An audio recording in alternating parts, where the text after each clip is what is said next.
Dear students, I am Anup Suraj, lecturer in English, and I am ready to present my lecture regarding to the preparation of the students preparing for several competitive exams like PGT, TGT, banking exams, railway exams, SSC exams and other one-day exams.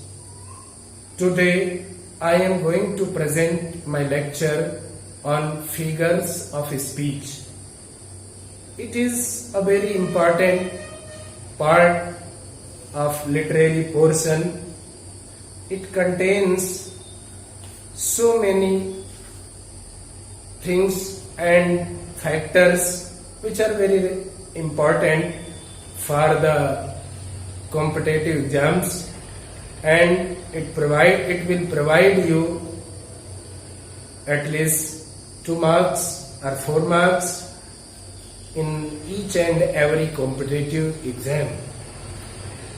Therefore, you must be concentrated and ready to make your preparation strong with the help of our channel, that is AD Smart Classes. So please like, share and comment. If you like the videos provided you through this channel, please help us by sharing, by liking and making appropriate comments. Now let's start. आप जैसा कि देख रहे हैं यहाँ पर लिखा हुआ है फिगर्स ऑफ स्पीच, अलंकार। फिगर्स ऑफ स्पीच को हम अलंकार कहते हैं, या यूं कहें फिगर्स ऑफ स्पीच का अर्थ अलंकार होता है। यदि अलंकारों को और एलाबोरेट किया जाए और सिंप्लीफाई किया जाए तो हमें पता चलेगा कि अलंकार का मतलब है आभूषण, और आभूषण का अर्थ होता है शोभा बढ़ाने वाली चीजें या वस्तुएं। जिस प्रकार से कोई स्त्री अपनी सुंदरता को बढ़ाने के लिए, अपने सौंदर्य को बढ़ाने के लिए विभिन्न प्रकार के आभूषणों का प्रयोग करती है, विभिन्न प्रकार के आभूषण धारण करती है, उसी प्रकार से कवि अपने काव्य की सुंदरता को बढ़ाने के लिए जिन उपकरणों, जिन डिवाइसेस, जिन संसाधनों का, जिन युक्तियों और तथ्यों का प्रयोग करता है, उन्हें हम फिगर्स ऑफ स्पीच कहते हैं। तो फिगर्स ऑफ स्पीच का तात्पर्य हुआ सुंदरता बढ़ाने वाले उपकरण या अवयव या तत्व। कोई भी पुरुष अथवा स्त्री जिस तरह से मेकअप करके अपने शरीर को और अधिक आकर्षक बना लेता है, उसी प्रकार से एक कवि या साहित्यकार अपने साहित्य की, अपने काव्य की सुंदरता और रोचकता इन उपकरणों के माध्यम से या जिन उपकरणों के माध्यम से बढ़ाता है, उसे हम फिगर्स ऑफ स्पीच कहते हैं। Now we should see the definition of figures of speech in English. A word or a phrase or an expression. Definition of figures of speech in English is a word or phrase or an expression used with its artificial or different meaning to make a special effect.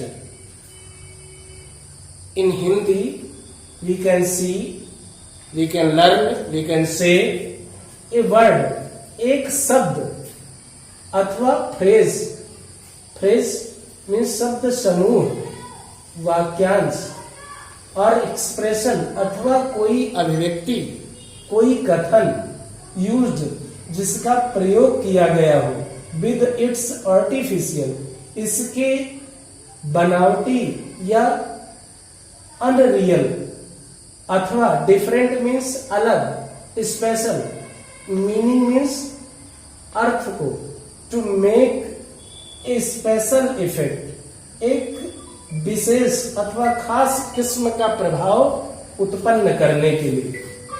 दूसरी परिभाषा, दूसरी definition हम देखते हैं। दूसरी definition हम देख सकते हैं, ए वर्ड और फ्रेज एक ऐसा शब्द अथवा ऐसा वाक्यांश जो पजेस मीन्स रखता है ए सेपरेट मीनिंग, एक अलग earth from its literal meaning और सेंस, अपने इसके साहित्यिक जो इसका भौतिक अर्थ हमें दिखता है उससे एक अलग, एक जुदा, एक डिफरेंट, एक स्पेशल अर्थ रखता है। इस प्रकार की युक्ति को अलंकार कहा जाता है। ये कई सारे हैं, जो कुछ महत्वपूर्ण फिगर्स ऑफ स्पीच हैं। उसमें हम सबसे पहला देखेंगे सिमिली, जिसे हिंदी में उपमा कहते हैं। उपमा, जैसा कि देखने से ही या इसके नाम से ही क्लियर हो रहा है, स्पष्ट हो रहा है, उपमा मतलब तुलना करना, जहां पर किसी एक वस्तु की तुलना किसी दूसरे वस्तु से की जाती है, लेकिन शर्त यह है कि वो वस्तु असमान होनी चाहिए। दो समान वस्तुओं में की गई तुलना सिमिली नहीं होती। जैसे कोई कहता है राम अपने पिता की लंबाई के बराबर है, या राम की लंबाई उसके पिता की लंबाई के बराबर है, या राम अपने पिता के जैसा दिखता है। तो इस तरह के वाक्यों में तुलना तो जरूर हो रही है, लेकिन यहाँ पर सिमिली नहीं होगा, यहाँ पर उपमा अलंकार नहीं होगा। सिमिली अलंकार वहां पर होता है जहां पर दो अलग किस्म के व्यक्तियों, वस्तुओं अथवा ऑब्जेक्ट्स के बीच में तुलना की जाती है, और कम से कम किसी एक क्वालिटी को, कम से कम किसी एक गुण को, कम से कम किसी एक विशेषता को एक जैसा दिखाया जाता है, कॉमन दिखाया जाता है, समान दिखाया जाता है। जैसे हम कह सकते हैं कि शब्द पत्तियों की तरह होते हैं, अथवा उसका मुख चंद्रमा के समान है, उसका मुख चंद्रमा के समान है। शब्द पत्तियों की तरह होते हैं, उसका मुख चंद्रमा के समान है। तो किसी व्यक्ति अथवा किसी महिला के मुख की तुलना किससे की जा रही है? चंद्रमा से। इसी तरह से शब्द पत्तियों के जैसे या पत्तियों की तरह होते हैं, अर्थात शब्दों को हम पत्तियों के जैसा मान रहे हैं। तो इन जो है वाक्यों में सिमिली यानी रूपक अलंकार वो उपमा अलंकार होगा। आइए डेफिनेशन देख लेते हैं, इसकी परिभाषा। In this figure of speech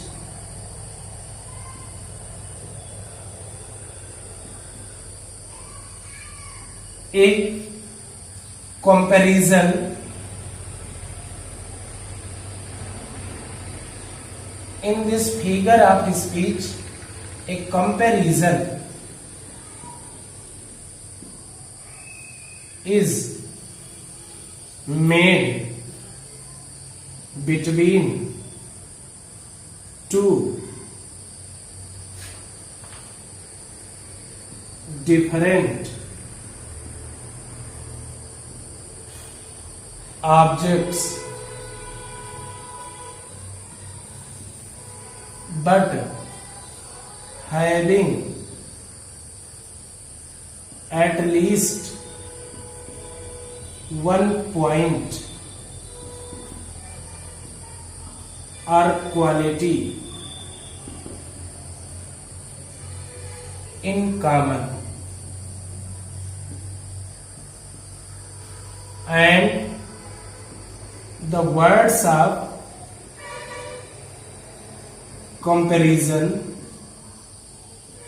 and the words of comparison so like as are used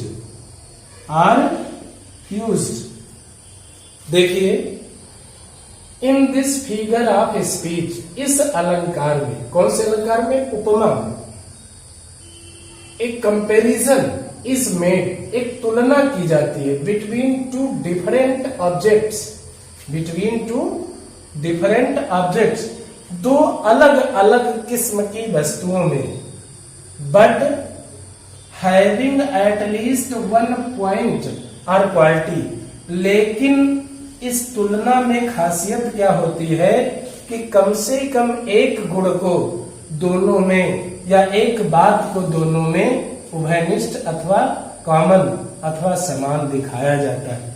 और इसके साथ साथ क्या विशेषता है कि द वर्ड्स ऑफ कंपैरिजन, तुलना किए जाने वाले शब्द जैसे सो, लाइक और एज, इनका प्रयोग किया जाता है। अर्थात जब हमें कहीं किसी दिए गए वर्ष में, दिए गए पोएटिक पार्ट में, दिए गए स्टैंजा में अथवा दिए गए सेंटेंस में figure of speech sort out करना हो, फिगर ऑफ स्पीच पता करना हो, किसमें कौन सा फिगर ऑफ स्पीच है, तो सबसे पहले हम सो, लाइक अथवा एज ये देखेंगे कहीं इनमें से किसी एक शब्द का प्रयोग तो नहीं हुआ है। यदि इनमें से किसी एक शब्द का प्रयोग हुआ है तो हम कह सकते हैं कि इस जो है सेंटेंस में सिमिली फिगर ऑफ स्पीच का प्रयोग हुआ है। किंतु मैं जैसा पहले कह चुका हूं, यदि दोनों वस्तुएं समान हैं और उनमें तुलना की जा रही एज अथवा सो अथवा लाइक लगा है तो वहां सिमिली फिगर ऑफ स्पीच नहीं होगा। ये एग्जाम्पल देख लें। फॉर एग्जाम्पल, इसके कुछ एग्जाम्पल्स मैं दे रहा हूं आपको। अभी जैसा मैंने आपको बताया, हर face is like the moon, हर face is like the moon. यहां पर कोई महिला है, कोई स्त्री है, उसके फेस अर्थात उसके चेहरे को कैसा बताया जा रहा है? लाइक द मून, के समान है। किसके समान? द मून अर्थात चंद्रमा के समान। जिस तरह से खूबसूरत चंद्रमा दिखता है, जिस तरह से खूबसूरत, जिस तरह से आकर्षक, जिस तरह से सुंदर चंद्रमा दिखता है, उसी तरह से ये कल्पना की गई है यहाँ पर कि किसी महिला, किसी युवती का जो चेहरा है, जो फेस है, उसी तरह से खूबसूरत होगा जैसे कि पूनम की रात अर्थात पूर्णमासी की रात, पूर्णिमा की रात को चंद्रमा खूबसूरत दिखाई देता है। इसी तरह से दूसरा एग्जाम्पल हम ले सकते हैं, कह सकते हैं द वर्ड्स मीन्स, आप जानते हैं वर्ड्स मीन्स शब्द, are like leaves, the words are like leaves, शब्द पत्तियों की तरह होते हैं। अर्थात यहाँ पर शब्दों की तुलना किससे की गई है? पत्तियों से की गई है। जिस तरह से पत्तियां झड़ती हैं, पत्तियां खूबसूरत दिखती हैं, पत्तियों का बड़ा महत्व होता है, प्रभाव होता है, इसी तरह से किसी व्यक्ति के वक्तव्य में, किसी व्यक्ति के स्टेटमेंट में, किसी व्यक्ति के लेखन में, या उसकी बोली या उसकी भाषा में, उसके उद्बोधन में उसके शब्दों का महत्व होता है। जिस तरह से किसी पेड़ के लिए उसकी पत्तियां महत्वपूर्ण होती हैं। अगला एग्जाम्पल हम ले सकते हैं या कह सकते हैं, she shall be sportive as fawn. Fawn होता है मृग का या हिरण का बच्चा, इसको कहते हैं। सी एक लड़की के लिए है, काल्पनिक लड़की है। विलियम वर्ड्सवर्थ के द्वारा रची गई एक पोएम है, एजुकेशन ऑफ नेचर, जिसे कुछ बच्चे अपने हाई स्कूल के सिलेबस में पहले पढ़ते थे, लूसी ग्रे के नाम से। तो वही लूसी, उसी लूसी के लिए लिखा गया है। प्रकृति जिसकी माता पिता है, और प्रकृति ये कल्पना करती है कि लूसी बड़ी फुर्तीली होगी और वो इतनी फुर्तीली होगी जैसे कि कोई मृग का या हिरन का बच्चा होता है, शावक होता है।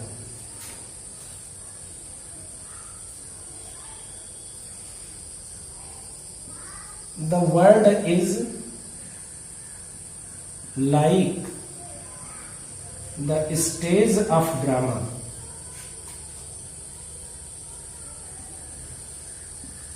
The world is like the stage of the drama. The world means विश्व या संसार। संसार की तुलना यह किससे की गई है? रंगमंच से की गई है। किससे की गई है? रंगमंच, अभिनय का मंच। तो इस तरह से हम कह सकते हैं, आप फिगर्स ऑफ स्पीच के सेगमेंट में सिमली फिगर ऑफ स्पीच किस तरह से पहचान सकते हैं। सिमली की परिभाषा एक एग्जाम्पल और देख लेते हैं। कहा जाता है the camel is like the ship of the desert. The camel is like the ship of the desert. ऊंट मरुस्थल के अथवा रेगिस्तान के जहाज की तरह होता है। मरुस्थल को यदि हम समुद्र मान लें तो उसमें जैसे किसी समुद्र में जहाज तैरता है, जहाज चल सकता है पानी में, उसी तरह से मरुस्थल में ऊंट चल सकता है, ऊंट सुगमता से आता जाता है। इस तरह से यहाँ पर ऊंट को रेगिस्तान के जहाज से कंपेयर किया गया है, अर्थात ऊंट की तुलना रेगिस्तान के जहाज से की गई है। तो इस तरह से ये सिमली अलंकार हुआ।